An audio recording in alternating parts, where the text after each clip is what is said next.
أعوذ بالله من الشيطان الرجيم بسم الله الرحمن الرحيم صلى الله على سيدنا محمد وآله الطاهرين اللهم صل على محمد وآل محمد.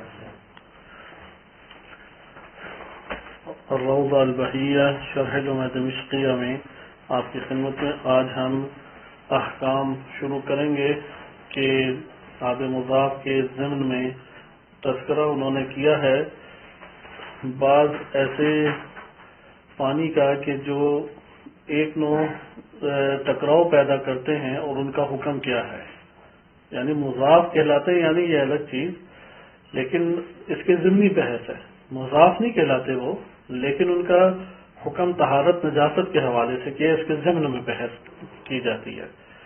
اس کا تعلق آب مضاف کے ساتھ حقیقی معنی میں نہیں ہے، لیکن طہارت کے مباحث کے ساتھ ہیں، صحیح ہے، طہارت کی مباحث سے وابستہ ہیں۔ اس کے اوپر احادیث ہیں، اگر بہتر ہوتا تو احادیث ہم پڑھتے، میں نے اس لیے عرض کیا تھا کہ ایک گروپ بنائیں ایتا پہ، تاکہ میں بعض چیزیں آپ دوستان کو بھیجوں کہ آپ یا خود مطالعہ اسے اسی ٹائم کریں، کسی کا کوئی سوال ہے وہ اس جگہ پہ کرے، یا اس میں کوئی کام دیا جائے آپ لوگ بھیجیں اس کے اوپر، یعنی نفس آپ کا مشغول رہے اس کے ساتھ۔ اگر مشغول نہ رہا تو یہ قابو میں نہیں آئیں گی چیزیں، اور اسی سے حوصلہ بھی پیدا ہوتا ہے۔ اس کی وجہ یہ ہے کہ عبادات کا جو باب ہے، طہارت اور عبادات، اس میں احادیث کثیر ہیں ہمارے پاس، اور احادیث سے پھر معاملہ کرنا انسان عبادات میں سیکھتا ہے۔ اس لیے اکثر علماء کرام دو درس خارج اپنے پڑھتے ہیں، ایک عبادات میں، کیونکہ سب عبادات سے درس خارج تو نہیں پورا دورہ پڑھ سکتا، اور ایک عبادات میں اور ایک معاملات میں، کیونکہ اگر معاملات فقط پڑھے یعنی بیع خیارات اور اسی میں مشغول رہے تو وہ احادیث سے استنباط کرنا مضبوط نہیں سیکھ پاتا، کیونکہ اس میں اصول عملیہ زیادہ استعمال ہوتے ہیں۔ عبادات کے باب کے ساتھ جو مشغول ہوتا ہے وہ استنباط سیکھتا ہے روایات اور آیات سے، لیکن اگر وہ معاملات نہ پڑھے تو اصول عملیہ کے یا ایک ہی حدیث سے کئی فرعیات نکالنا، اس کے اوپر اس کو تھوڑی مشقت یا مشکل پیش آئے گی، واضح بات۔ لہذا یہی والے ابواب، یعنی کم سے کم یہ کام تو دے دیا جاتا ہے کہ آپ وسائل الشیعہ میں فہرست تو دیکھ کے آئیں کہ ان چیزوں کی فہرست کہاں ہے، وہ حدیثیں کیا ہیں۔ وسائل الشیعہ کا ترجمہ بھی ہو چکا ہے، شاید آپ جانتے ہیں، ڈھکو صاحب نے کیا ہوا ہے۔ ترجمے کی طرف رجوع نہ کریں، لیکن بل پر پھنس جائے تو ٹھیک ہے، اپنے اطمینان قلبی کے لیے دیکھیے، لیکن وسائل الشیعہ سے ایک تعلق جوڑیں۔ ہمارے یہاں پہ جو آج کی گفتگو ہے، وہ گفتگو میں اگر آپ دیکھیں فقط اور فقط اللمعہ دمشقیہ شرح کو چھوڑ کے، اللمعہ دمشقیہ، اس میں اگر آپ دیکھیں تو آپ کو معلوم ہوگا کہ آب مضاف کے بعد چند احکام ذکر کیے ہیں، اور وہ پہلا اس میں حکم ہے سؤر، سین حمزہ رے، جمع اس کی آتی ہے آثار، اس کی جمع کیا آتی ہے آثار۔ اس میں انہوں نے ذکر کتنے کیے ہیں، ذکر کتنے کیے ہیں، انشاءاللہ ہم کوشش کریں گے کہ اگلے ہفتے جو ہمارا درس شروع ہو اس میں میں ایک دو دوستوں سے پچھلا درس سنوں، 1 سے 2 منٹوں میں سنانا ہے، اتنا حفظ کریں کہ 1 سے 2 منٹوں میں وہ درس سنا سکیں۔ آسان اور مہم بحثیں ہیں یہ، یعنی یہ عوام الناس میں مبتلا بے مسائل ہیں، حقیقتاً طالب علم کو بھی شرعی احکام سے اسی جگہ پہ پتہ لگتا ہے، توضیح مسائل سے بہت بڑے پیمانے پہ علم نہیں ہوتا، اسی جگہ وہ صحیح آگاہ ہوتا ہے۔ ادھر آپ دیکھیں کہ ہماری بحث کس میں تھی، آب مضاف، اس کے بعد ایک مسئلہ انہوں نے بیان کیا ہے سؤر، اور دوسرا ہے کہ کنویں کا پینے کے پانی کا کنویں کے پانی کے ساتھ اس سے کتنا فاصلہ ہونا چاہیے۔ اس کا نام انہوں نے دیا ہے اس مسئلے کو کہ یستحب التباعد بین البئر و بالوعہ، بالوعہ گٹر کو کہتے ہیں، صحیح ہے، البئر، بئر اس کی جمع آتی ہے آبار، اور بالوعہ اسے آج کی زبان میں آپ سمجھیں گٹر، کیونکہ ابھی بھی تمام دنیا میں یہ طریقہ کار رائج ہے کہ کچن اور باتھ روم کے لیے جہاں پہ آب نکاسی کا نہیں ہے سلسلہ، وہاں پہ وہ بہت بڑے بڑے کنویں بناتے ہیں ان کے لیے، وہاں پہ سارا چاہ بناتے ہیں نا، ایران میں ابھی بھی بہت ساری جگہوں پہ موجود ہے۔ تو کنویں کا پانی بھی اب بہت ساری جگہوں پہ موجود نہیں ہے کہ وہ لے کے کوئی نہری پانی، چشمے کا پانی، تو کنویں ہی کھودتے ہیں۔ آج کل موٹر لگا دیتے ہیں کنویں کے ساتھ، تو وہ محفوظ ہو جاتا ہے، وائلہ پرانے دور میں ایسا نہیں تھا۔ اگر کنویں قریب ہوں تو نیچے زمین سے پانی رستا ہے اور اختلاف پیدا کرتا ہے، اس لیے استحباب انہوں نے کہا ہے، استحباب ہے کہ ان دونوں کے درمیان فاصلہ ہو۔ سؤر کی جمع آتی ہے آفاق۔ اس کے ضمن میں انہوں نے کتنے مسائل بیان کیے ہیں۔ پہلا اس میں انہوں نے مسئلہ تعریف بیان کیا، تعریف کیا ہے، ہم ابھی تعریف کے اوپر گفتگو کریں گے، لیکن کن کن چیزوں کا انہوں نے سؤر کو بیان کیا۔ نمبر 1 ہے سؤر الجلالہ، جلالہ، لام کے اوپر شرط ہے، سؤر الجلال۔ تعریف ذکر کریں گے کہ جلال کسے کہتے ہیں، صحیح ہے۔ دوسرا ہے مسئلہ مردار کھانے والا، آکل الجیف، آکل الجیف، مردار کھانے والا۔ تیسرا ہے سؤر حائض، لیکن مطلق نہیں، صحیح ہے، المتہمہ، المتہمہ، متہمہ۔ نمبر 4 ہمارے پاس سؤر البغل والحمار، یعنی خچر اور گدھے کا، سؤر البغل والحمار۔ نمبر 5 سؤر الفأرة والحیہ، سؤر الفأرة والحیہ۔ اور اس کے بعد آخری عادت ہے ہمارے پاس سؤر الولد الزنا، سؤر الولد الزنا، اور حائض المتہمہ۔ السلام علیکم ورحمۃ اللہ۔ حائض کہتے ہیں، ابھی میں تشریح پیش کرتا ہوں، سارے مسائل تو آپ کے سامنے نا حل ہو جائیں۔ یہ ایک مسئلہ ہے، اس مسئلے کے بعد ہمارے پاس آ جاتا ہے استحباب بئر البالوعہ، بالوعہ وہی گٹر، لیکن کنویں والا گٹر، درست ہے، اور یعنی جس میں پانی پھینکا جاتا ہے۔ کہتے ہیں کہ ان میں استحباب کیا ہے، استحباب دونوں کے درمیان فاصلہ کا ہونا ہے، دونوں کے درمیان فاصلہ، کتنا فاصلہ ہو، ہمارے پاس اس کے بارے میں اقوال ہیں، صحیح ہے۔ کہتے ہیں زمین دو طرح کی ہے، ادھر آ جائے گی، زمین دو طرح کی ہے، زمین ہے صلبہ یعنی پختہ، یعنی سخت زمین، زمین ہے سخت زمین، سخت زمین، اس کا جو عربی لفظ آ جاتا ہے الارض الصلبہ، الصلبہ یا صلبہ، دیکھتے ہیں وہ کیا کہہ رہا ہے، صحیح، صلب یا صلب کہتے ہیں ٹھوس محکم زمین۔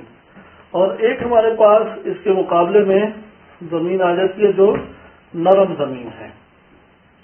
تو یہاں پہ انہوں نے اس حوالے سے پھر زمین کا ایک ہمارے پاس سخت زمین ہے اور نرم زمین، پھر ایک اور مسئلہ، زمین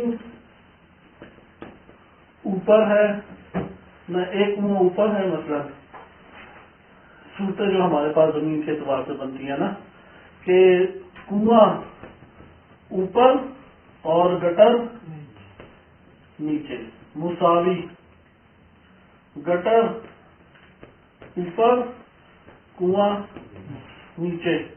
پھر ایک یہ بھی آ جاتا ہے، ایک شمال میں ہے ایک جنوب میں ہے بالکل. اب یہ صورتیں آپ دیکھ رہے ہیں، سب یہ صورتیں بنتے ہوئے آج کے دور میں آپ کہیں گے کہ گٹر ہی نہیں ہے ہمارے پاس، ایسے مسئلے ہی ختم ہو گئے. لیکن اپنے دور کے یہ والے مسائل تھے. جی ہم پاکستان میں دیکھتے ہیں کہ ہمارے پانی زمین سے نکالا جاتا ہے، جی اس میں بھی تو سیوریج شامل ہوتے ہیں، مطلب ایک طرف سیوریج لائن جا رہی ہوتی ہے اسی کے جی بڑا مسئلہ ہے نا وہ. اس سے اصل میں بالو اور گٹر سے مراد یہی ہے نا، پانی بیر کہتے ہیں پینے کا پانی نا، صاف پانی، اور بالوا کہتے ہیں جہاں پہ گٹر کا پانی پھینکا جاتا ہے. سیوریج سسٹم آج کے دور میں آپ کہہ دیں فاضلاب جیسے ادھر کہتے ہیں، صحیح ہے، روڈنگ کے اندر انہوں نے بنا دیا. یا اسی طریقے سے آپ کہہ دیں کہ آج بھی گھروں میں اسی طرح پاکستان میں بھی جہاں پہ سیوریج سسٹم نہیں ہے، بڑے بڑی کوٹھیاں بھی بنی ہوئی ہیں، تو ادھر بھی یہی 2 کنویں بنائے جاتے ہیں. ہاں ہر جگہ اس کے علاوہ چارہ نہیں ہے. لیکن یہ 2 چیزیں اثر کرتی ہیں، سخت زمین اور نرم زمین. نرم زمین میں نیچے وہ زمین کو کاٹتا ہوا پانی چلا جاتا ہے. اور پھر یہ بھی ہے کہ اوپر نیچے شمال اور جنوب، یہ انہوں نے ادھر تذکرہ کیا ہے کہ جہت شمال میں ہو تو پھر کیا ہے، اور مثلا درمیان میں فاصلہ 5 ذراع ہے، یا اس حوالے سے عدد کا بیان ہے. ادھر تک ہم ممکن ہے کہ شاید نہ پہنچ سکیں، پہلے مسئلے کو تو ہم حل کریں. یہ بڑا مسئلہ بھی ہمارے روزمرہ زندگی کا مسئلہ ہے، پیش آتا ہے. بار بار لوگ سوال جواب یہی کرتے بھی رہتے ہیں، اور سوال جواب پہ اتنی حساسیت پائی جاتی ہے کہ اس حوالے سے آپ خود بھی احساس کریں گے. اگر ایک بندے کو آپ نے ایک جم میں آپ نے وضو کا طریقہ بتایا، ایک دفعہ آپ نے بتایا، دوسرے دن پھر بتایا، تیسرے دن پھر بتایا، لوگوں سے پوچھیں شاید اگر 20 بندے ہیں تو 3 بندے صحیح کر رہے ہوں گے. یعنی فقہی مسائل جو ہر انسان کو آنے چاہیے وہ صحیح طور پہ آ ہی تب پاتے ہیں کہ مین ٹو مین پاس جائیں، فرد فرد کے پاس جائیں، اس سے کروائیں، اس کی اصلاح کریں. اتنے بڑے پیمانے پہ یہ کام ہو تو فقہی مسائل سے صحیح سیکھ پائیں گے، وائلہ سیکھ نہیں پاتے. اس لیے ہم حج پہ تھے 2016 سے جو سانے منا ہوا، تو وہاں پہ 200 بندوں کا قافلہ تھا ہمارا. تو ادھر جو میرے ساتھ تو ہو گئے، ایک ایک کو کرا دیے، 5-6 بندے تھے جو ساتھ تھے. اب مولانا صاحب کرا رہے تو وہ اپنی طرف سے زحمت پوری کر رہے ہیں، اور زحمت مشقت جو ایک عالم کر سکتا ہے سکھانے میں، وہ امانت داری سے انجام انہیں دلوا رہے ہیں. لیکن بعض دیہاتوں سے آگے تھے، بعض شہروں سے تھے، بعض کی طبیعت وہ غافلانہ طبیعت تھی، بعض ہوتے ہیں نا زیادہ سیریس ہی نہیں لیتے. اب احرام ہی نہیں صحیح باندھا تو حج کون سا، اور حج بھی بہت مہنگا ہے. پرائیویٹ حج تھا 4-5 لاکھ روپے کا ہوتا ہے، آج کل وہ 8-10 لاکھ روپے سے اوپر چلا گیا ہے. تو اس کے بہت ساروں نے احرام صحیح نہیں باندھا. اب جب احرام ہی نہیں صحیح باندھا تو حج بھی گیا. اب اس در اتنے زیادہ روحانی ہونا ضروری تھے کہ جو کم سے کم 20 بندوں کو ڈیل کریں، اور اس میں انہوں نے کئی دفعہ بہت سارے امور بیان کیے. طواف کے اندر عالم کا ساتھ ان کے ہونا ضروری ہے، ایک بڑے پیمانے پہ تبلیغات کا ہونا ضروری ہے. یہی تو وجہ ہے کہ نبی صلی اللہ علیہ وسلم نے 10 ہجری کو کیا کیا، حج کیا نا. 8 کو فتح ہوا مکہ، تو 8 کو مشرکین اور مسلمانوں نے مل کے طواف کیا. 9 کو مشرکین بھی ادھر تھے، کوئی ان کے لیے ممانعت نہیں آئی تھی، تو نبی صلی اللہ علیہ وسلم نے خود حج نہیں کیا. اور آیات سورہ برات، سورہ توبہ کی یا سورہ تبرہ کے آیات نازل ہو گئیں، اور امام علی علیہ السلام نے جا کے پڑھ کر سنائی اور کہا کہ یہاں سے نکل جاؤ باہر. بڑا سخت حکم تھا. کسی کے ہاتھ میں صدیوں سے ایک عبادت گاہ ہو اور وہ اسی جگہ کا مقیم بھی ہو، اسے کوئی کہے کہ اب ادھر سے تم سارے نکل جاؤ یا مسلمان ہو جاؤ. تو یہاں پہ بس آیا کہ جو جو مشرک ہے اس جگہ پہ وہ سارے کے سارے مشرک کا داخلہ بند. بڑا سخت تھا. ادھر گالم گلوچ انہوں نے دی امام علی علیہ السلام کو، جو بھی فیصلہ سنائے گا، لیکن قرآن کا واضح فیصلہ تھا کہ جن مشرکین سے معاہدہ کر لیا انہیں 4 مہینے مہلت ہے، یا جو مدت تم نے رکھی ہوئی ہے وہ مہلت ہے. وإلا 4 مہینے کے اندر اندر سارے مشرکین نکل جائیں. جب وہ جگہ مشرکین سے پاک ہو گئی تو نبی صلی اللہ علیہ وسلم نے حجۃ الوداع کیا. حجۃ الوداع سے پہلے ہی سب مسلمانوں تک یہ خبر پہنچ گئی تھی یہ نبی صلی اللہ علیہ وسلم کا آخری سال ہے زندگی کا. اس لیے لوگ مشتاق تھے کہ ان کے پاس آئیں اور احکام سیکھیں، زیارت کریں.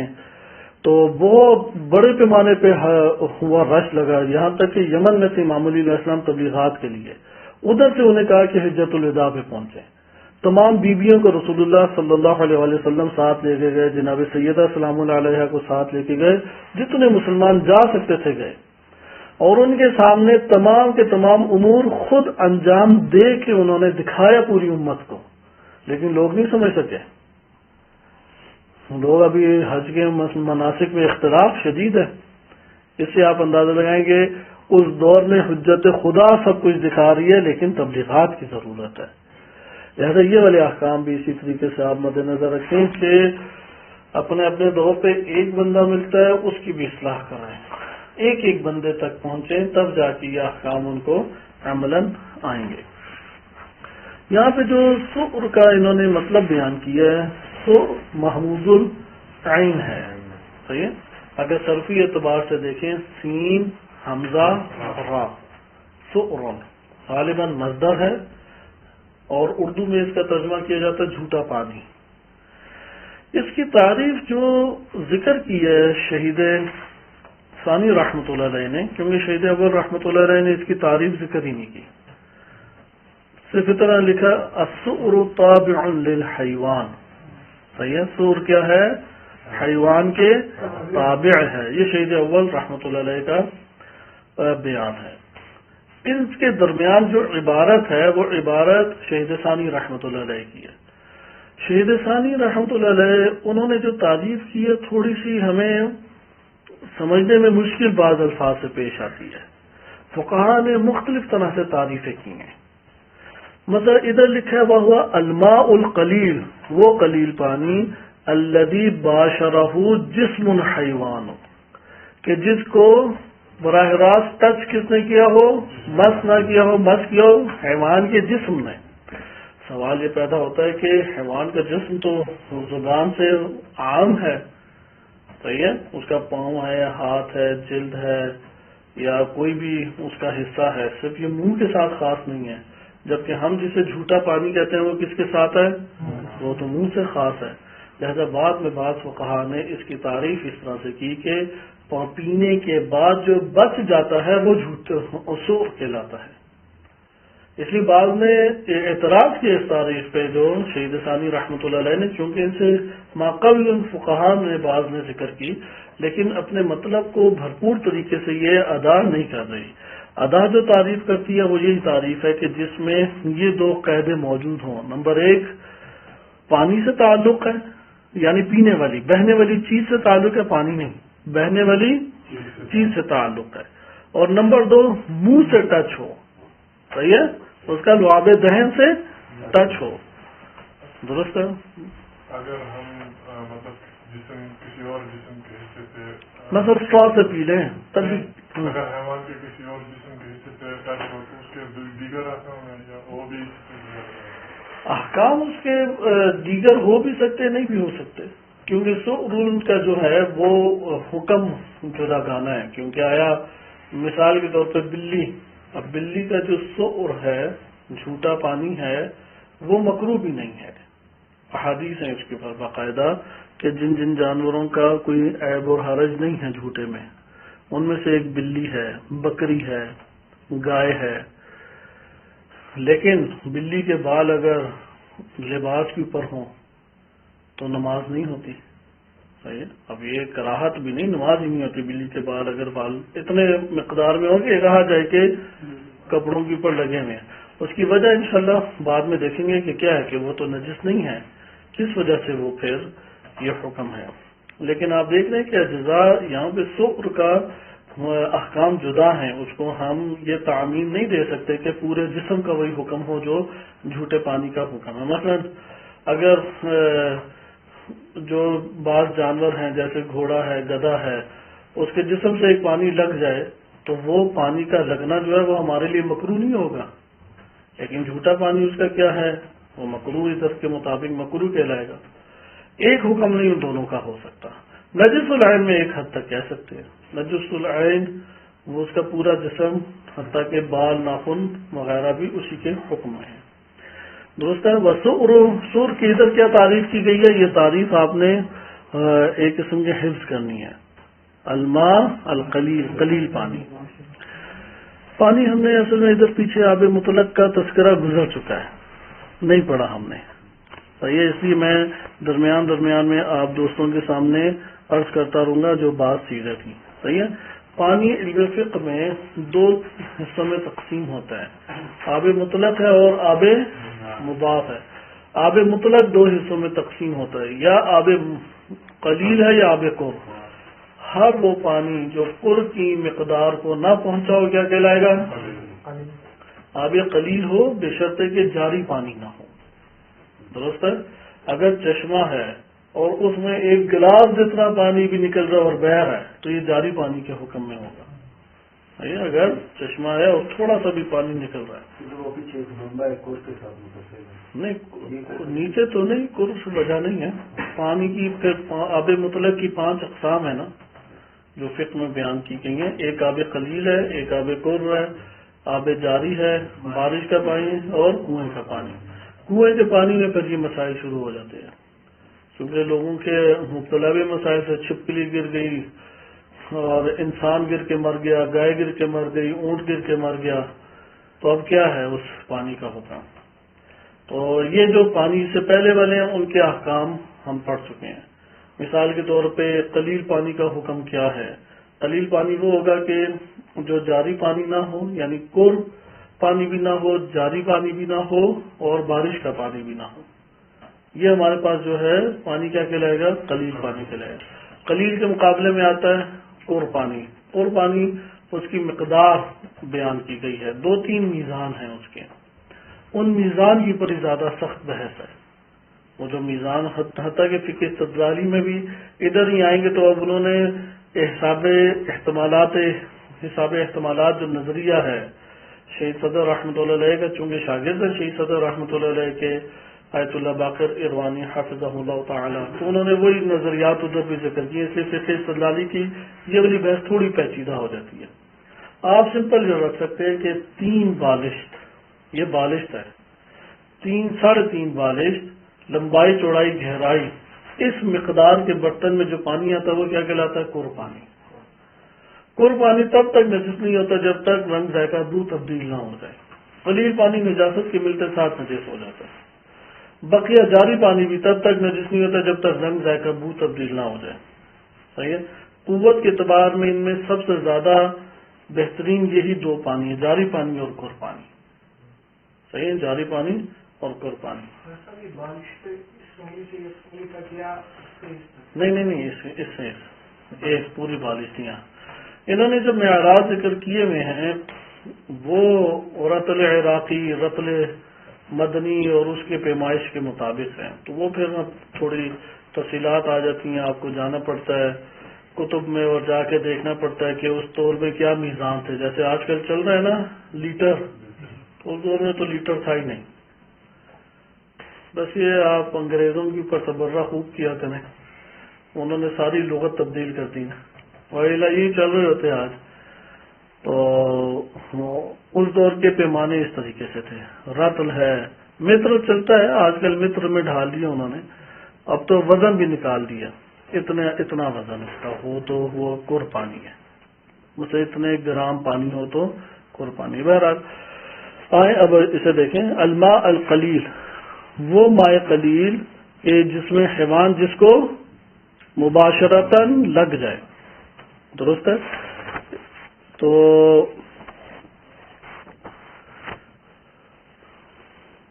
اب یہاں پہ جو جس میں حیوان ہے، یہ تعریف اس تعریف کے مطابق فقط جھوٹے کو سور کہا جائے گا یا نہیں، پورے جسم کو شامل ہے، چاہے منہ ہو یا منہ سے بیشتر ہو۔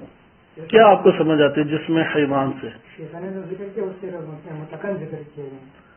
ادھر کیا ہمارے پاس بات آ رہی ہے کہ آپ نے کتاب کے نا الفاظ سے ہی جانا ہے، جہاں پہ کتاب کے الفاظ سے ہٹ کے ایک مطلب ہو نا اعتراض کر سکتے ہیں. اس لیے میں نے کہا کہ دیگر فقہا نے اس کو مقید کس میں کیا سور کو صرف جھوٹے کے اوپر.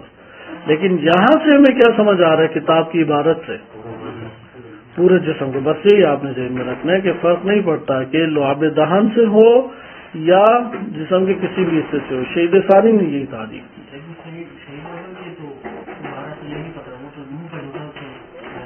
اب ہم ان کی دیگر کتابیں پڑھیں گے نا اس حوالے سے, کیونکہ جو شر کی جاتی ہے نا, شر کے ضوابط ہیں. پہلا ضابطہ یہ ہے کہ آپ جب شر کر رہے ہیں تو کس کی تشریح کر رہے ہیں, جو آپ نے سمجھا ہے یا جو اس مؤلف نے بیان کیا ہے. اس نے بیان کیا ہے اس کی شر ہوتی ہے, تو پھر آپ اپنا بیان بعد میں لے کے آئیں گے. صحیح ہے کہ میری نظر یہ ہے, اس سے پہلے آپ لے کے آئیں گے جو اس کے کلام سے پتہ لگتا ہے. اس لیے شر کا ہوتا ہی یہ ہے طریقہ کار کہ جس کتاب کی بھی آپ نے شرح کرنی ہے اس مؤلف کے نظریات کا احاطہ کیا جائے اس کی کتب کے ذریعے سے, وإلا آپ اس کی ترجمانی نہیں کر سکتے. اس لیے جتنی بھی یہ شروحات بڑی بڑی لکھی گئی ہیں اس میں ان کی اہمیت اسی وجہ سے ہے. اب شہید ثانی رحمۃ اللہ علیہ نے تمام کی تمام کتابوں کا احاطہ کیا, اس لیے جہاں اشتباہ کیا پکڑا ہے بعد میں آ کے کہ شہید ثانی نے یہ جو ذکر یا دروس میں گیا وہ تو ادھر ہے ہی نہیں. مثلا اشتباہ ہو سکتا ہے, اتنی بڑی کتاب ہے تو. لیکن طریقہ کار کیا ہے, کس کو یہ بیان کریں گے, شہید اول کے نظریے کو. اگر شہید اول کا یہ نظریہ نہیں ہے تو اشکال ہوگا, اعتراض شہید ثانی پہ ہوگا, کیونکہ انہوں نے پہلے کس کو کھولنا ہے, مؤلف کو کھولنا ہے. مؤلف کے کلام کو تشریح کر رہے ہیں, اس کے ضمن میں اپنی نگاہ اور اپنی نظر دے سکتے ہیں یا نہیں, اپنی نظر دے سکتے ہیں. احکام کوئی مشکل تو نہیں ہے نا اس میں.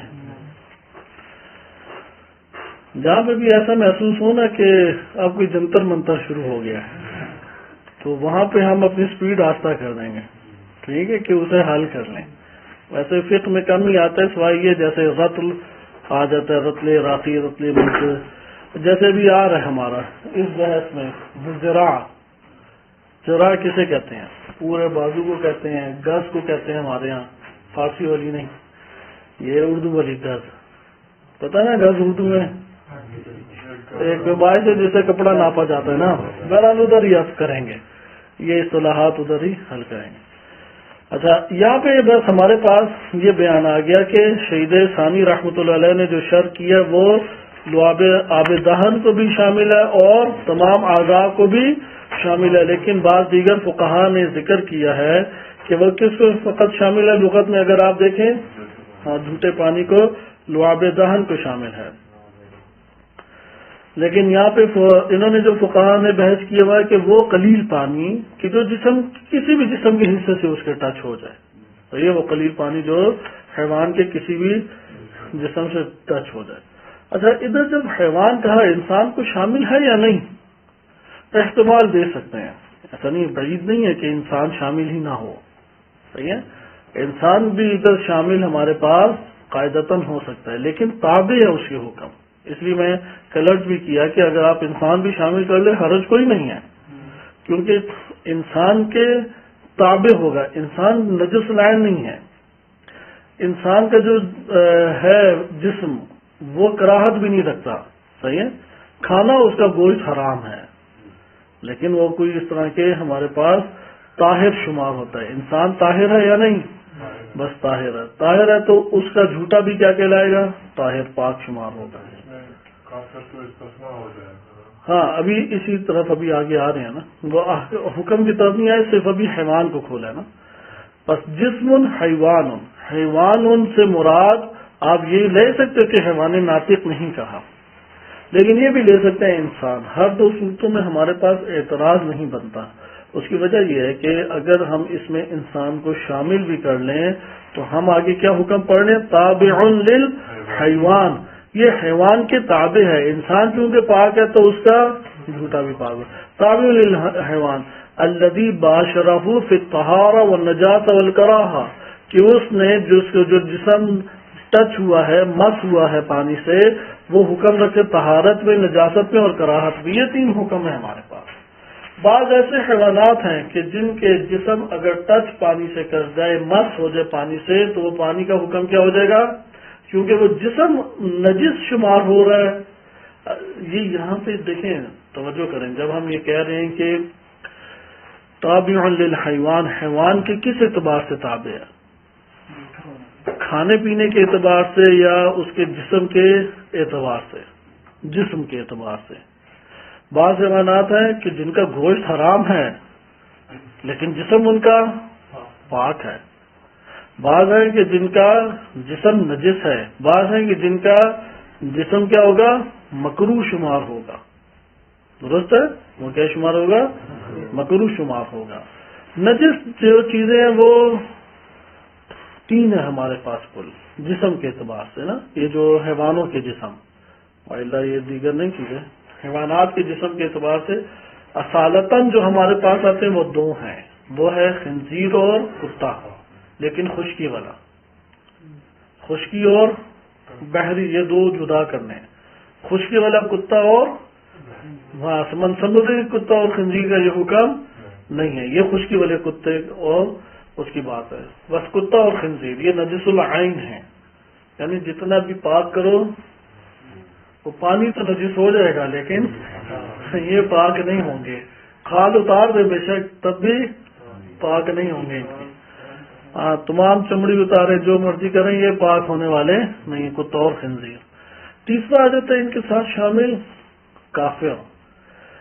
کافر اہل کتاب سے خارج، کافر دو قسم کے ہیں، ایک اہل کتاب ہے اور ایک یعنی غیر اہل کتاب ہے، یعنی غیر مسلم کتنے ہیں، دو قسم کے ہیں، یا اہل کتاب ہے یا غیر اہل کتاب ہے، درست ہے۔ اہل کتاب اسم بمسمہ کے اعتبار سے نہیں دیکھنا، اہل کتاب یعنی جن جن کے پاس آسمانی کتابیں تھیں، یہ نہیں مراد، ایک اصطلاح ہے احادیث سے جو ملتی ہے، صرف یہودی اور عیسائی یقیناً شامل ہیں، صائب اور مجوسی اختلاف کے ساتھ شامل ہیں۔ کتنے ہو گئے ٹوٹل اہل کتاب آج کے دور میں؟ چار، عیسائی، یہودی، مجوسی اور صائب۔ بعض کہتے ہیں مجوسی صائب ایک ہی ہیں، صائب یہ ستارہ پرست، یہ سورج پرست تھے مجوسی، لیکن دو کے اوپر اتفاق پایا جاتا ہے کہ یہودی ہیں اور عیسائی اہل کتاب ہے۔ جو اہل کتاب میں پھر عرض کروں کہ یہ سوال عوام الناس اکثر پوچھتی ہے، اچھا فلاں بھی تو اہل، مثلا قادیانی، وہ کون سے، اگر وہ دائرہ اسلام سے خارج ہیں تو کس میں کہلائیں گے، اہل کتاب میں یا غیر اہل کتاب میں؟ وہ تو اگر استعمال قرآن حدیث ہی کرتے ہیں نا، ہم تو جو مرضی کہیں نہیں، اگر دائرہ اسلام سے خارج ہیں، دائرہ اسلام سے خارج ہیں وہ اپنے ان کے بڑے منفی ہیں۔ میں یہی تو آپ سے عرض کر رہا ہوں کہ آپ نے اس نام سے نہیں اہل سمجھنا کون ہے کافر ہے یا اہل کتاب، اصطلاح ہے یہ احادیث سے جو ظاہر ہوتی ہے۔ ایک اور سوال کروں، غالی ہو جاتے ہیں نا، غالی افراد، ہمارے ہاں بہکانے والے افراد بہت سارے ہیں۔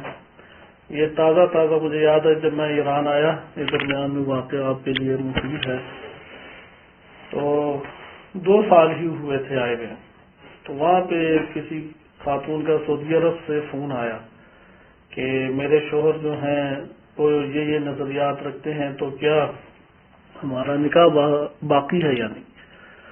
تو میں نے کہا کیا نظریات ہیں ان کے؟ کہتے ہیں قرآن میں جہاں جہاں ہوا آیا وہاں پہ امام علی علیہ السلام مراد ہے، لا الہ الا ہوا، صحیح ہے؟ تو میں نے کہا کہ ان کی مراد کچھ اور ہوگی، ان سے پوچھیں کہ علی علیہ السلام ممکن ہے کہ صفت علی کہہ رہے ہوں۔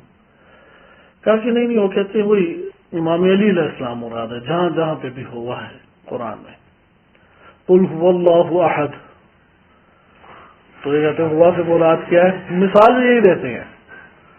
میں نے تفصیل پوچھی کیوں اس طرح کیا، حالانکہ دونوں ڈاکٹر تھے، وہ خاتون ڈاکٹر سعودی عرب میں تھی، یہ سیالکوٹ میں کوئی سرجن یا اسپیشلسٹ اور اس طرح سے تھے۔ اکثر جو انجینئر ڈاکٹر یہ لوگ ہی خراب زیادہ ہوتے ہیں، کیونکہ انہوں نے بالکل دین کا نہیں پڑھا ہوتا، دین میں بالکل ہی جاہل ہوتے ہیں، تو جو بھی انہیں جس راہ پہ چلا دے وہ چل پڑتے ہیں۔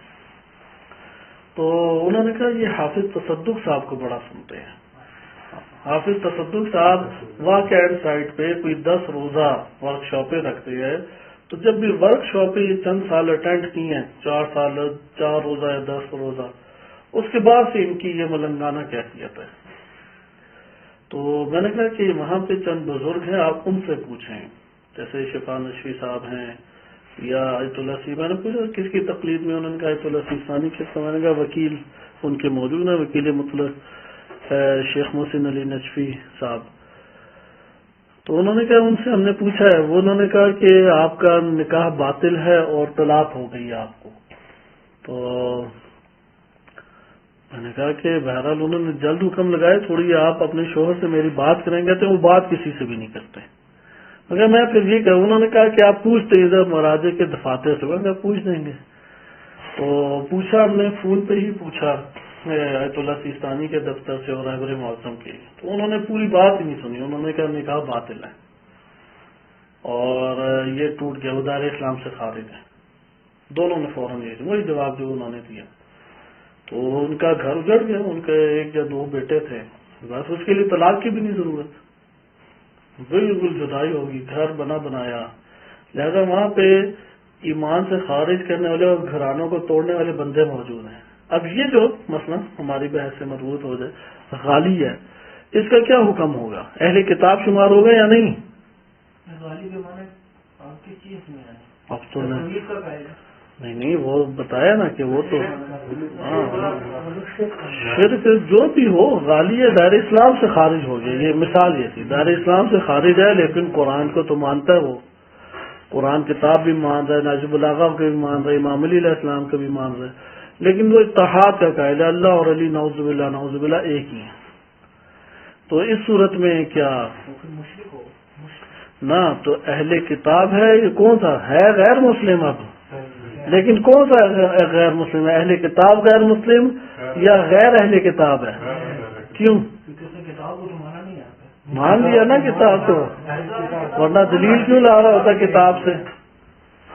یہاں پہ اب آپ کی خدمت میں عرض کیا جائے کہ آپ نے اس لفظ سے نہیں سمجھنا. اس کا معنی اس لفظ سے، اہل کتاب کا معنی اس کلمے سے نہیں سمجھنا. اہل کتاب ہوتا ہے جو جس پاس کتاب ہو، یہ نہیں سمجھنا. نہیں، یہ اصطلاح ہے کہ روایات نے اس کا مصداق جو بتایا بس وہی لیں گے ہم. روایات نے یقینی جو مصداق بتایا وہ صرف دو ہیں، یہودی اور عیسائی بس.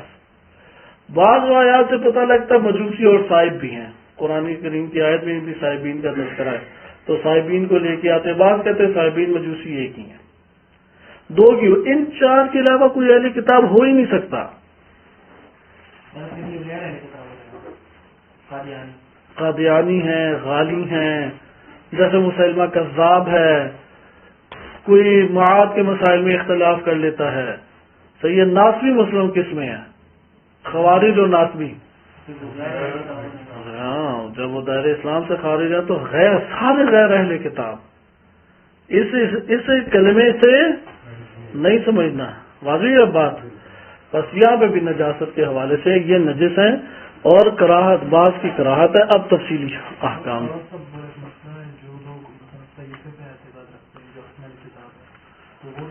صحیفے اور کتاب، آسمانی کتاب ایک ہی چیز ہے، فرق نہیں پڑتا. صحیفے ہی کو تو کتاب کہتے ہیں نا.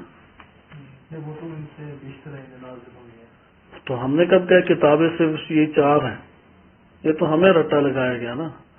صحف ابراہیم و موسیٰ، تو صحف جمع ہے صحیفے کی.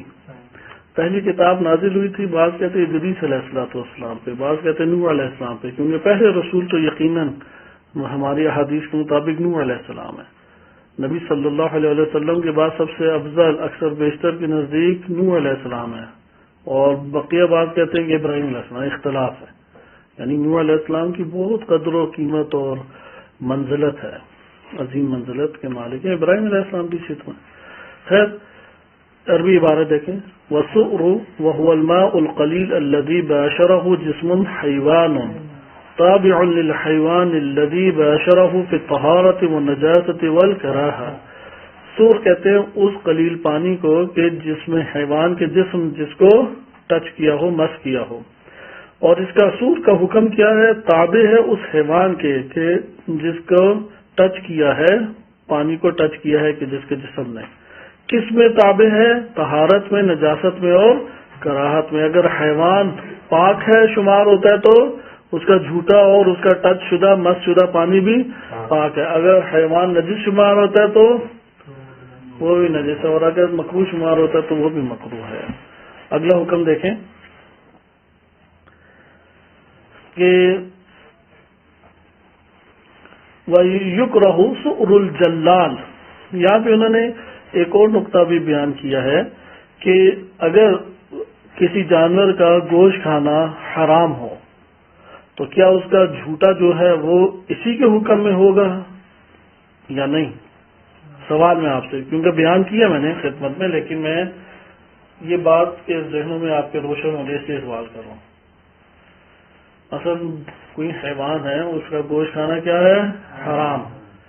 اب اس کے لیے بھی یہی حکم ہوگا. اس کا جسم سے اگر ٹچ ہو جائے پانی تو وہ حرام ہو جائے گا یا نہیں؟ ہو جائے حرام، حرام ہو جائے. ہمارا بات کیا شروع میں کہ اس کے کھانے کے اوپر ڈپینڈ نہیں کرتا، اس کے جسم کے اوپر. اب گوشت کے کھانے پہ ڈپینڈ نہیں کرتا. وائلا انسان ہمارا ساتھ ٹچ ہو جائے پسینے میں تو پھر کیا کریں گے؟ ایک دوسرے کو کھانا حلال تو نہیں ہے نا.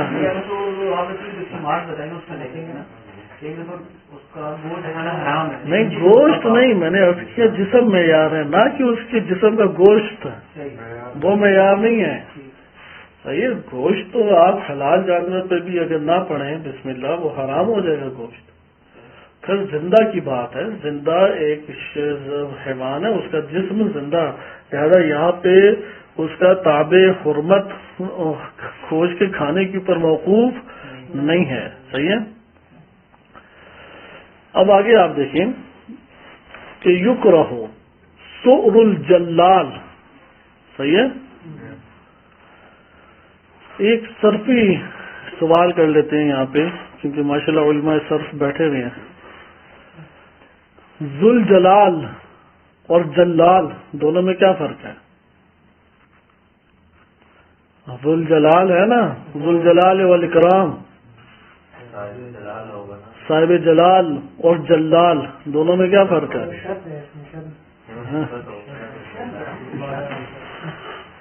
ہاں، ایک ہے جلال فعال کے وزن پر، ایک فعال کے. بس اتنا فی الحال کافی ہے تاکہ آپ نے اسے ذوالجلال نہ پڑھنے لگ جائے. صحیح ہے، وہ معنی تبدیل ہو جاتا ہے. وَيُكْرَهُ سُؤْرُ الجلال. جلال کسے کہتے ہیں؟ وَهُوَ الْمُتَغَذِّي بِعَضْلَةِ الْإِنسَانِ مَحْضًا إِلَىٰ أَنْ يَنْبُتَ عَلَيْهَا لَحْمُهُ وَاشْتَدَّ عَظْمُهُ. کہتے ہیں کہ وہ جانور جو فقط و فقط انسانی مدفوع کھاتا ہے، مول و براز. صحیح، انسانی نجاست کھانے کا عادی ہو گیا. انسانی نجاست، تو یہ جو انسانی نجاست ہے واضح کر دوں تاکہ کوئی اشتباہ نہ ہو. بول و براز میں ممکن ہے کہ کسی کو سمجھ ہی نہ آئے. مدفوع کے تو یہ فارسی والا الگ ہے، مدفوع اور عربی والا الگ ہے. یعنی انسانی پخانہ کھانے کا عادی ہو گیا. صحیح، کوئی حیوان لیکن کتنی مقدار؟ اتنی مقدار کھائے کہ اس کا گوشت اس نجاست سے بنے اور اس کی ہڈیاں بھی اسی سے قوی ہوئی ہوں. اگر اتنی مقدار میں نہیں کھایا تو پھر وہ جلال نہیں کہلائے گا. درست ہے. وَإِلَّا آپ نے گاؤں وغیرہ میں جنہوں نے مرغیاں رکھی ہوتی ہیں، مرغیوں کو سب سے لذیذ چیز کیا لگتی ہے؟ یا کیڑا لگتا ہے کھانے میں، یا وہ نالی میں جا کے منہ مارتی ہیں. ٹھیک ہے، ایک انہیں کیڑے بڑے اچھے لگتے ہیں اور دوسرا یہ جو نالی میں مارتے ہیں. اب نالی میں تو گٹر کا ہی پانی چل رہا ہے نا، تو یہاں پہ وہ جلال کہلائیں گی.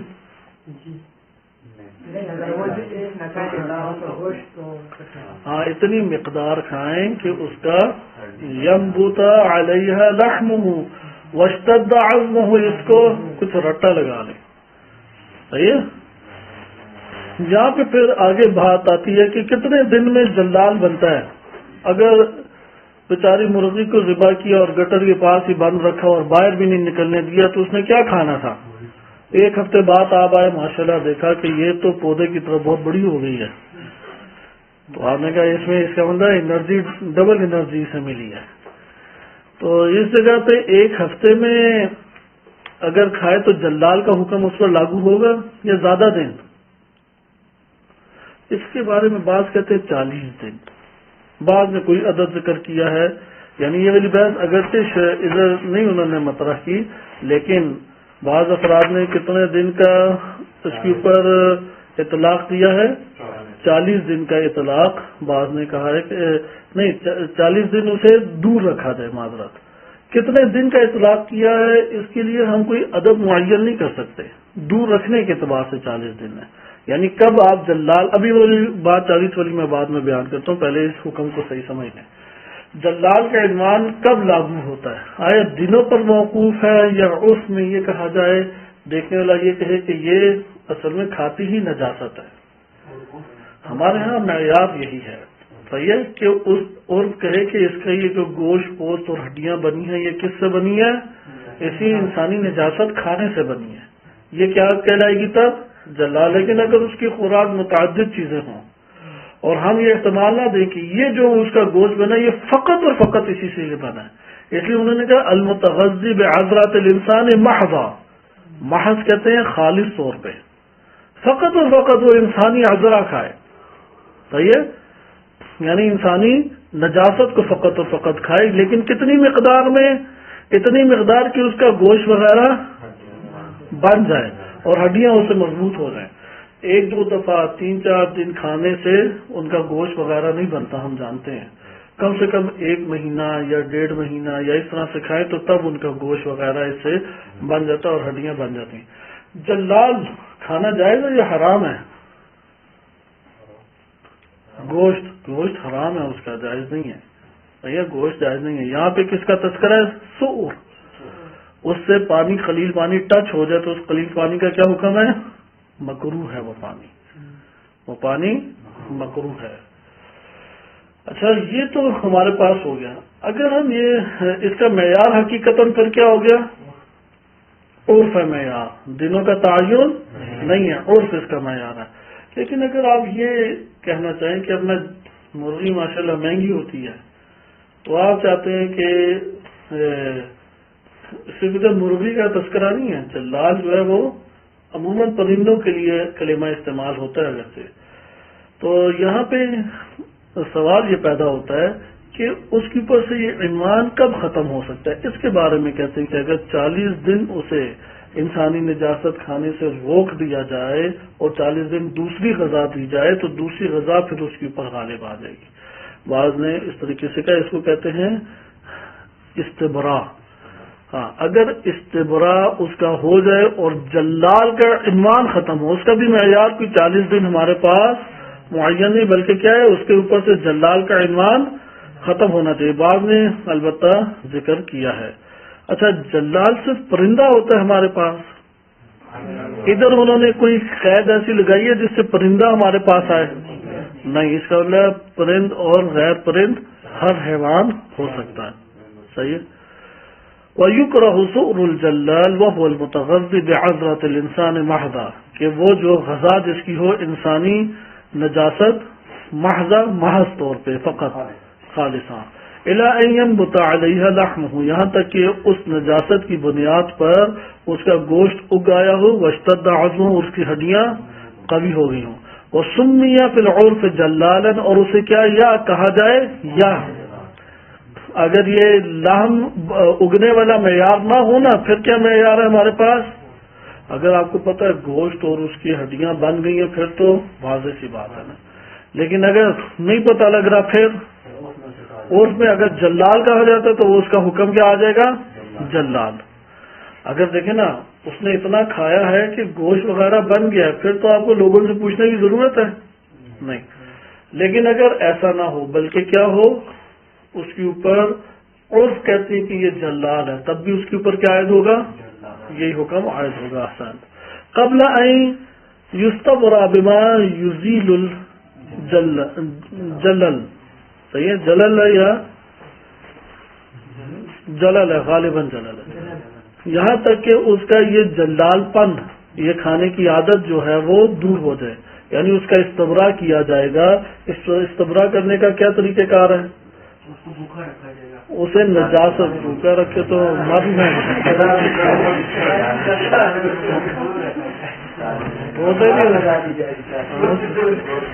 روزے نہیں رکھوانے ہوتے ہیں آپ نے، یعنی اسے روکا، یعنی کھانے نہیں دی جائے گی، صحیح ہے؟ کچھ اور آپ اسے غذا دیں گی، یہ والی غذا نہیں دیں گی۔ ساری حلال غذائیں بھی نہیں دینی، اسے کیڑے مکوڑے کھلا سکتے ہیں، کوئی مشکل نہیں ہے۔ وہ آکل الجیف ہے، کیونکہ ہمارے پاس کتنی ہے؟ 6 چیزیں دیکھیں، سور الجنڈال، آکل الجیف، سور الحید المتہمہ، سور البغل والحمار، سور الفار والحیہ، اور چھٹا سور ولد الزنا۔ آکل الجیف مع الخلو، اے خلو موضع الملاقات للماء عن النجاسہ۔ کہتے ہیں کہ یہ جو آکل الجیف ہے، جیف مردار کو کہتے ہیں، لاش خور، صحیح ہے؟ لاش خور جو ہے وہ اگر کھاتا ہے، اور خلوف سے مراد ان کی یہی ہے، موضع الملاقات للماء، صحیح ہے؟ کہ اس کا احتمال ہمارے پاس یہ ہے کہ یہاں پہ جلال کا حکم اس کی پر نہ آئے، صحیح ہے؟ اس موضع سے خالی ہو، اس لیے آکل الجیف کے اعتبار سے آکل الجیف خلو میں عن النجاسہ، نجاست کھانے کا عادی نہ ہو، سے مردار جو کھاتا ہے، یعنی مردار کھانے والا پرندہ جو بھی ہوگا یا جانور، اس کا جھوٹا کیا ہوگا؟ حلال ہے یا حرام ہے؟ کیا آپ کو محسوس ہوتا ہے، حلال ہے یا حرام؟ یہ بات پتہ نہیں لگی کہ مردار کچھ کھاتے ہیں، کوئی جانور مردار بھی کھاتے ہیں؟ گدھ ایک ہے، ایک جانور بھی ہوتا ہے وہ بھی کھاتا بہت سارے جانور ہیں، ہے، بکر میں نہیں دیکھا آپ نے؟ آپ گوگل میں سرچ کریں، جتنے خطرناک شکلیں والے ہوں گے نا، خوبصورت شکل والا کبھی نہیں کھاتا، ایسی خطرناک بھیانک شکلیں ان کی۔ بعض ہیں جو چھپکلی ٹائپ ہے بڑے سے، اور ان کی زبان بھی وہ تیزی سے باہر آتی جاتی ہے، تو وہ سب سے خطرناک ہے۔ وہ کھود کے اندر گھس جاتا ہے اور پکڑتا بھی ٹانگ کے پاس سے ہے، اور کھینچ کے باہر نکال کے کھا جاتا ہے، صحیح؟ تو اس کے لیے اپنی معلومات بڑھائیں کہ کون کون سے جانور کھا لیتے ہیں۔ تو انہیں کہتے ہیں لاش خور۔ تو لاش خور اگر وہ ایک جگہ پہ مثلا پانی پینے لگے، آپ بوتلیں رکھتے ہیں نا ساتھ، جیسے لاش خور نے پی لیا پانی، تو آپ پانی پئیں گے یا نہیں؟ بالفرض پینا پڑ جائے ابھی، ہاں، تو حلال ہے یا حرام؟ مکروہ ہے۔ مکروہ حلال میں آتے ہیں حرام میں؟ آتا ہے حلال میں، لیکن مکروہ کراہت ہے، اسے نجس نہیں شمار کرنا۔ تو آکل الجیف مع الخلوف، خلوف کس سے؟ کہ اس کے جو پانی سے ملاقات کا جو ہے نا، پانی سے ملاقات والا پہلو وہ خالی ہو۔ تو اس حوالے سے انہوں نے یہ کہا کہ تاکہ آپ کے لیے یہ احتمال نہ دیا جا سکے کہ یہ جلال کی وجہ سے کراہت ہے یا آکل الجیف کی وجہ سے کراہت ہے، یعنی وہ مال قلوب سے کیا مراد ہے؟ معذرت، نہیں، جلال ایک الگ چیز ہے۔ جلال کا بھی ہو سکتا ہے کہ یہ جملہ تعلق رکھتا ہے جلال کے ساتھ بھی، لیکن ایک اور چیز سے بھی تعلق رکھتا ہے۔ اگر کسی نے مردار کھایا ہے اور وہ پانی پی لے، اور پانی کی ملاقات میں وہی مردار اندر اجزاء آ جائیں، پھر مردار نجس ہے یا نہیں؟ نجس ہے۔ مردار کیا ہے؟ ابھی نجسات آگے آ رہی ہیں۔ مردار کیونکہ نجس ہے، اس لیے جب وہ پانی سے ملاقات ہوگی تو پھر کیا ہو جائے گا؟ پانی نجس ہو جائے گا۔ اس لیے انہوں نے کہا یہ والا مورد نہ ہو، پھر تو پانی نجس ہے، کراہت نہیں رکھتا، درست ہے؟ بس جلال والا مورد بھی نکالیں، کیونکہ وہ پانی سے ٹچ کرتا ہے عموماً، تو وہ مورد جلال کی اس میں آئے گا نجاست کی وجہ سے۔ یہاں پہ ہے آکل الجیف، یہ موضوعیت رکھتا ہے، اس میں مردار کھانے والا ہو لیکن مردار تازہ کھا کے نہ آیا ہو۔ یعنی گدھ ایک دفعہ اس نے کھا لیے، شیر مرا ہوا تھا، اس نے بھی دعوت اڑائی، اڑ کے چلا گیا، 4 دن بعد آپ نے دیکھا وہی گدھ پانی پی رہا آپ کی ٹینکی سے۔ تو اب یہ جو ٹینکی کا پانی بالفرض قلیل پانی ہے، بالفرض اور پانی ہو تو موضوعیت سے خارج ہو جائے گا. تو یہاں پہ اب مردار اس کے منہ میں وہ نجس ٹکڑے تو ہیں نہیں نا مردار کے, صحیح, اب نجس ٹکڑے نہیں اور وہ پانی پی لے گد, تو یہ پانی مکروہ ہے یا نجس ہے؟ اور اگر اس نے تازہ مردار کھا کے آیا ہے, صحیح ہے, اور اس کے منہ پہ وہ شوربہ اس کا خون والا لگا ہوا ہے, اور پھر وہ پانی بھی کیا ہو جائے گا؟ نجس ہو جائے گا. یہ دونوں احتمال ہمارے پاس. دنیا میں افریقہ اور امریکہ میں بعض قبیلے ہیں, اور ہمارے پکھر میں بھی ایک واقعہ پیش آیا تھا, انسانوں نے کھا لیے انسان, تو ان کا یہی حکم آئے گا یا اگر وہ عاقل الجیب ہے واقعا تو پھر تو یہی حکم ہے.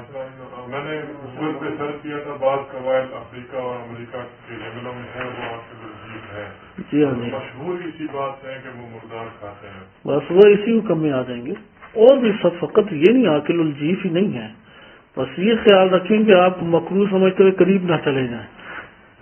صحیح ہے, وہ ویسے ہی بندے کو پھر پہلے مارتے بھی ہیں پھر کھاتے ہیں, لیکن وہ مکروہ شمار ہوگا. وسؤر الحائض المتہمہ, وہ حائض کہ جس کے اوپر تہمت لگی ہوئی ہے, الزام لگا ہوا ہے. حائض دو طرح کی خواتین ہوتی ہیں. اچھا, یہاں پہ سوال پیدا ہوتا ہے, حائضہ کیوں نہیں کہا؟ دیکھیں نا, طاہر, طاہراتن, حائض, حائضاتن نہیں ہونا چاہیے نہیں, یہ صفت ہے صرف مؤنث کے لیے. ہاں, مردوں میں نہیں آ سکتے. اگر کسی مرد میں آ جائے سمجھ لیں خاتون بن گئی ہے وہ نا. پاکستان میں ایسے بل پاس ہو گیا نا, وہ کیا ہے, جینڈر جنس تبدیلی کا بل پاس ہو چکا ہے کہ پاکستان کے قانون میں ہر صورت میں جائز ہے, مسئلہ نہیں ہے. لیکن یہاں پہ حائض المتہمہ, اس لیے اس کی صفت جو آ رہی ہے متہمہ ہے. اگر کوئی ایسی حائض خاتون ہے کہ جو نجاست وغیرہ کا اہتمام نہیں کرتی, یعنی نجاست سے نہیں بچتی, اس کا جھوٹا بھی کیا ہو جائے گا؟ مکروہ ہو جائے گا. صحیح ہے, اس کا جھوٹا بھی کیا ہے؟ مکروہ. خواتین بہت ساری ایسی ہوتی ہیں نا, طہارت نجاست کا کوئی خیال نہیں رکھتی. ابھی مثلا باتھ روم سے آئی ہیں تو شور نے کہا کہ ابھی تک پراٹھے نہیں بنے, انہوں نے کہا ابھی کھلاتی ہیں. تو وہ بھی کہتے ہیں بڑے مزے کے تھے یہ, تو ہم نے پہلے ٹیسٹ ہی نہیں کرا.